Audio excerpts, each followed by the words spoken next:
The oak doors of Harrison Manor still gleamed with the same polish I remembered from my childhood. Standing before them now, 10 years after I'd last set foot here, felt surreal. The invitation to the annual family business meeting had arrived unexpectedly, not that I'd been personally invited.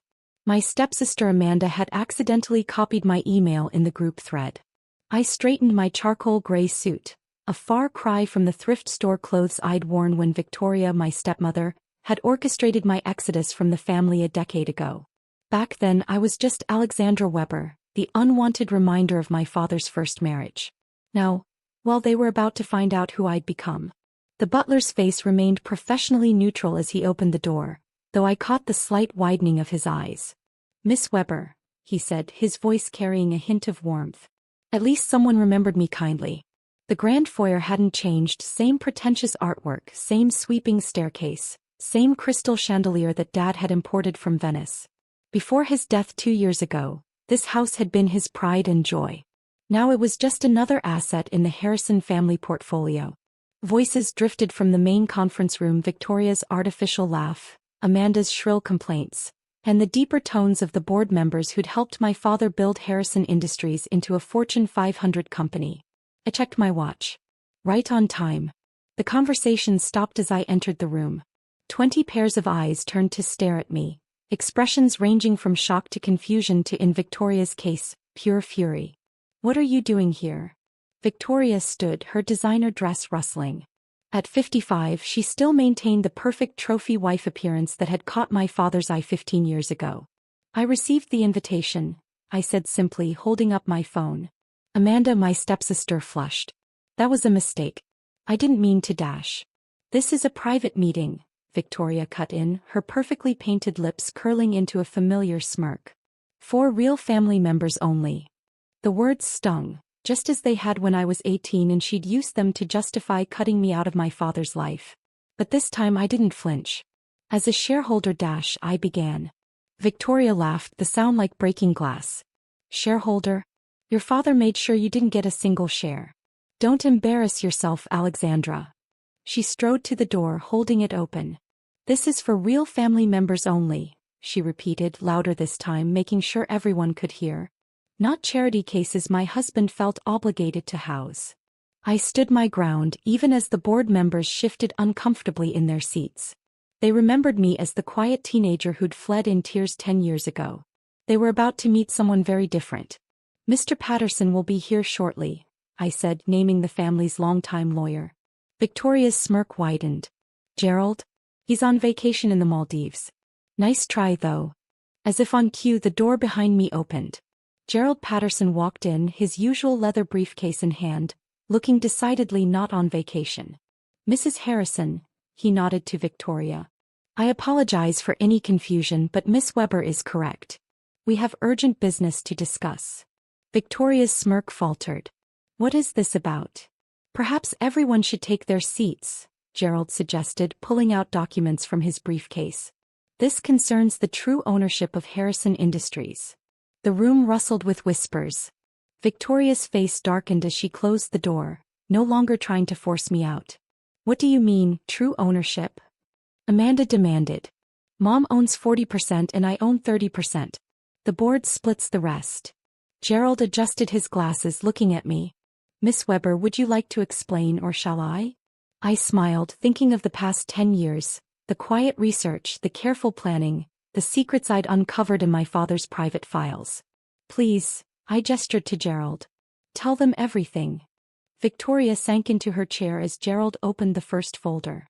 The empire she thought she controlled was about to crumble, and she didn't even know it yet. Sometimes revenge is best served not with a bang, but with the quiet rustle of legal papers. The conference room felt smaller as Gerald began laying out documents on the polished mahogany table. Each paper was a piece of the puzzle I'd spent years assembling. 2 years ago, Gerald began, before James Harrison's death, he made a series of unusual transactions. Victoria waved her hand dismissively. "We all know about James's final arrangements. Everything was settled at the will reading." "The will reading," I said quietly, "was a performance. Wasn't it, Gerald?" He nodded, pulling out more documents.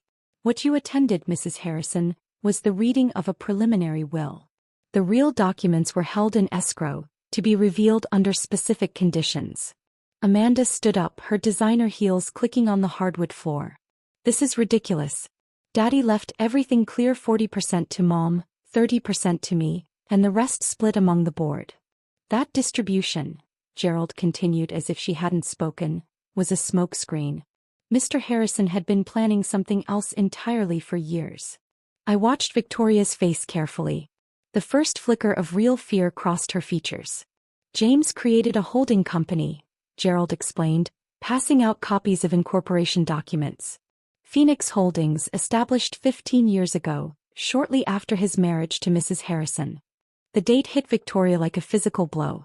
She knew what had happened 15 years ago. She had orchestrated it herself. Phoenix Holdings, Gerald continued, gradually acquired shares of Harrison Industries through various subsidiaries. By the time of Mr. Harrison's death, it controlled 51% of the company.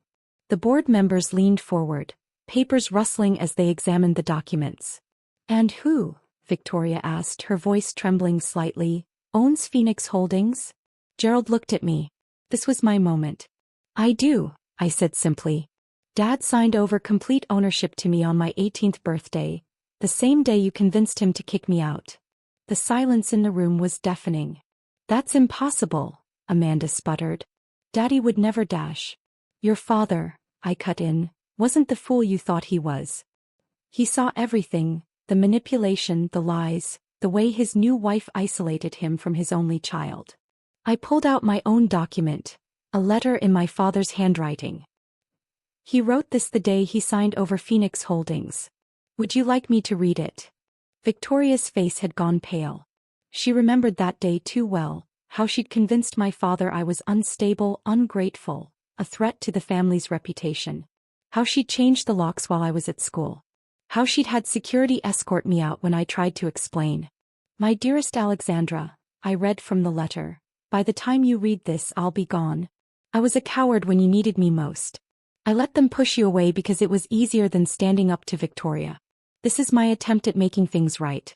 Phoenix Holdings is yours, named for the bird that rises from the ashes. Just like you will. Amanda collapsed into her chair. The board members whispered among themselves. The numbers don't lie, Gerald added, displaying ownership charts. Phoenix Holdings' 51% stake makes Miss Weber the majority owner of Harrison Industries. All other shareholdings are now minority positions. Victoria stood up so quickly her chair toppled backward. You can't do this. We'll fight it, Dash. My lawyers have already verified everything, I interrupted calmly. Dad made sure the arrangement was ironclad. You can fight if you want, but you'll lose. I turned to the board members. I've prepared a detailed presentation of my plans for the company. Unlike some, I actually studied business and worked my way up in other firms. I know what I'm doing. The senior board members, who remembered my father when he was building the company, were already nodding. This meeting, I announced, standing up, will reconvene in an hour. Those who wish to remain with the company are welcome to stay. Those who don't. I looked directly at Victoria and Amanda, can collect their personal belongings from security. As people filed out, Victoria remained frozen, staring at me with a mixture of hatred and disbelief. How long? She whispered. How long have you known? I smiled, gathering my documents. Long enough to enjoy watching you play queen of an empire that was never really yours. The next few hours passed in a blur of legal documents, board member discussions, and the sweet sound of Victoria's heels clicking angrily down the hallway as security escorted her out. Amanda followed shortly after, mascara streaking her face as she realized her privileged world was crumbling. By evening I sat in my father's old office, my office now, looking out over the city skyline. The leather of his chair still held the same rich scent I remembered from childhood, when I'd spin in it during weekend visits to the office. Before Victoria. Before everything changed. A soft knock interrupted my thoughts. Gerald entered carrying a small wooden box. Your father wanted you to have this too, he said, placing it on the desk. He specified it was to be delivered only after everything else was settled. Inside the box I found an old photograph of Dad and me at my 10th birthday party, both of us laughing as I tried to blow out trick candles that wouldn't go out. Beneath it lay his favorite fountain pen, the one he'd used to sign every major contract in his career, and a second letter. "My Alexandra," it began, "if you're reading this, then everything has gone according to plan. You've reclaimed what was always meant to be yours. But power without purpose is meaningless. I built this company to create something lasting, something that would make a difference. Now it's your turn to make it better than I ever could. Check the bottom drawer. The combination is your birthday." The hidden safe in the bottom drawer contained one final surprise: a detailed dossier of Victoria's manipulation of company funds over the years. Dad had known. He'd documented everything, waiting for the right moment, waiting for me to be ready. My phone buzzed, a text from Amanda. "We need to talk." I ignored it, focusing instead on the stack of proposals on my desk. The company needed modernizing, restructuring. Dad's old guard on the board had already shown surprising enthusiasm for my ideas. They remembered the curious teenager who'd spent summers interning in different departments, learning every aspect of the business. The intercom buzzed. "Miss Weber, the board is ready for your presentation." I gathered my materials, straightening my suit. Through the glass walls, I could see the board members settling into their seats, their expressions expectant. No more hostile stares or dismissive glances. "Harrison Industries," I began, standing at the head of the table, "has always been about family. But family isn't just blood or marriage. It's about loyalty, integrity, and shared vision." I clicked through my presentation, outlining plans for sustainable practices, employee welfare programs, and technological innovation. With each slide, I watched the nodding heads increase. "Miss Weber," one of the oldest board members spoke up, "your father would be proud." Later that night, as the office emptied, I found myself back in my chair, reading through employee files. Victoria had fired many talented people over the years, replacing them with her friends and sycophants. Time to right those wrongs. A week later, the press release went out. Harrison Industries announces new leadership and direction. The stock price soared as investors responded to our modernization plans. Victoria tried to fight back, of course. Her lawyers sent threatening letters. Amanda gave tearful interviews about being robbed of her birthright. But the evidence in Dad's dossier quickly silenced them. They settled for generous severance packages and signed ironclad NDAs. 1 month into my leadership, I instituted the James Harrison Scholarship Program, providing education opportunities to underprivileged students. The first recipient? The daughter of the security guard who'd been forced to escort me out 10 years ago. I kept Dad's photo on my desk, next to his fountain pen. Sometimes, late at night, I swear I could feel his presence in the office, nodding approvingly at the changes I was making. Yesterday, I received another text from Amanda. "I understand now. What Mom did, what we all did. I'm sorry." I finally replied, "The scholarship program has an opening for a junior administrator. If you're really sorry, prove it."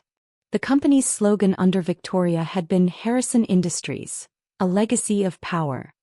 I changed it to Harrison Industries, building better futures. Because that's what Dad had really given me, not just ownership of a company, but the chance to turn an empire built on power into one built on purpose. As for Victoria, last I heard, she's writing a memoir about being betrayed by the corporate world. I sent her an advance copy of my own book, Phoenix Rising: How to Build an Empire with Integrity. Sometimes the best revenge isn't just taking back what's yours, it's using it to create something better than anyone thought possible. Epilogue. 2 years later. The annual Harrison Industries charity gala looked very different from the last one I'd attended as a teenager. Gone were Victoria's gaudy decorations and superficial glamour.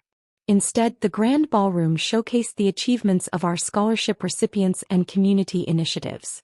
Amanda stood at the registration desk, checking in guests. After 6 months as a junior administrator, she'd proven herself hardworking and genuinely remorseful. She wasn't the same entitled girl who'd once mocked my thrift store clothes. Now she ran our charitable foundation with unexpected dedication. "The latest scholarship numbers are in," she said, handing me a report. "We've funded education for over 200 students this year." I nodded, remembering my own struggles after being kicked out. "Make it 300 next year." The evening's biggest announcement was our new Technology Innovation Center, built on the site of Victoria's beloved country club, which ironically I'd also owned through Phoenix Holdings. The center would provide free coding and business classes to underprivileged youth. Gerald Patterson, still our trusted lawyer, approached with an elderly gentleman, Marcus Chin, my father's oldest friend and original business partner. Your father would be proud, Marcus said, his eyes misty.